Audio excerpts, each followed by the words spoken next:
வீணையே மரகத பதுமையே வைரத்தில் தோய்ந்த மனமே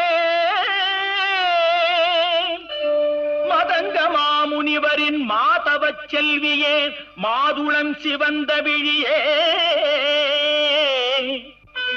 ஆணிப்பொன் கட்டிலே அரியாசனத்திலே அரசாள வைத்த தேவி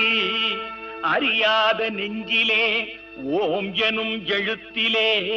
பிரணவம் தந்த காளி